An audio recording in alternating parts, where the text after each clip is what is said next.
Ami merengue, je sais que vous êtes en deuil. Ami merengue, je sais que vous n'avez que vos yeux pour pleurer actuellement. Oui, Valence l'a fait. Valence a battu le Real de Madrid à Bernabeu sur le score de 2-1.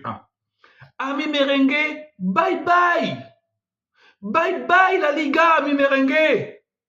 Il va rester après cette journée-là, 8 journées. Je sais que mathématiquement, c'est encore possible. Mais vous-même, vous savez que footballistiquement, en termes de jeu, ce n'est plus possible. Si le FC Barcelone gagne son match face au Betis Séville ce soir, ami merengue, c'est bye bye la Liga. Vous avez perdu encore une fois un match qu'il ne fallait pas perdre. Déjà, il faut comprendre qu'au match aller, cette équipe de Valence avait embêté le Real de Madrid. Le Real de Madrid n'avait dû son salut qu'à l'abnégation de Jude Bellingham. Et ce match retour-là, il y a eu trop d'imprécisions de la part du Real de Madrid. Le Real de Madrid n'a pas été à la hauteur de l'enjeu. Le Real de Madrid n'a pas été à la hauteur du rendez-vous. Quand vous avez vos individualités qui ne sont pas capables de faire la différence, quand vous avez vos individualités qui ne sont pas capables de vous porter, quand vous avez vos individualités qui vous trahissent, eh bien derrière, ne soyez pas surpris que la petite équipe se défende mieux. Et ce soir, Valence a vendu chèrement sa peau. Le Real a perdu, oui.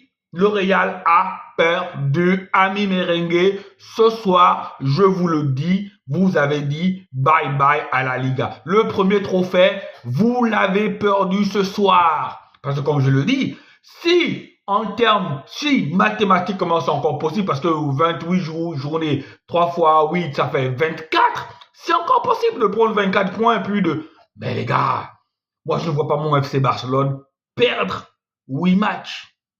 Je ne vois pas ce FC Barcelone-là perdre vos 8 matchs. Si on gagne le match de ce soir, je ne vois pas ce FC Barcelone-là perdre 8 matchs. Match de Vinicius, d'accord, Vinicius a marqué. Vinicius égale le record de but de El Fenomeno. Mais dans ce match-là aussi, Vinicius a raté le penalty. Vinicius a raté le penalty qui aurait peut-être fait en sorte que le Real s'en tire avec un match nul. Est-ce qu'il ne faut pas redéfinir les rôles au Real de Madrid? Est-ce qu'il ne faut pas choisir peut-être un autre tireur de penalty plus aguerri, plus expérimenté? Peut-être donner le rôle de tireur de penalty en chef à Luka Modric ou encore peut-être à Jude Bellingham. De toute façon, dans ce Real de Madrid-là, est-ce que Vinicius est meilleur que Mbappé? Est-ce que Mbappé déjà est meilleur que Vinicius? Est-ce que Jude Bellingham aussi, sa technique en termes de tireur de penalty est mieux que les deux autres? On se demande. Est-ce qu'il ne faudrait pas donner ce rôle-là à une autre personne? La question est posée. Mais là, une défaite en Liga, voilà, préjudiciable. Le fond de jeu n'est pas celui-là. Est-ce que ça ne présage pas d'une mauvaise surprise en Ligue des Champions? Bon, on va pas trop s'avancer parce qu'on sait que la Ligue des Champions, c'est un autre domaine. On sait que la Ligue des Champions, c'est quelque chose de surnaturel pour le Real de Madrid. On sait qu'en Ligue des Champions, même un Real de Madrid sur une jambe peut faire des grandes choses. Mais en Liga... il fallait qu'à un moment donné, voilà, ça se retourne contre le Real de Madrid. Donc le Real de Madrid a perdu le match qu'il ne fallait pas perdre. But de Diakabi, voilà. Diakabi qui marque à la 15e minute dans la foulée où Vinicius rate le penalty, Diakabi marque. Après à la fin, tu as Hugo Duro, un ancien du Real de Madrid, qui vient marquer ce but-là au buzzer. Qu'est-ce que vous voulez faire? Une équipe qui jouait trop bas.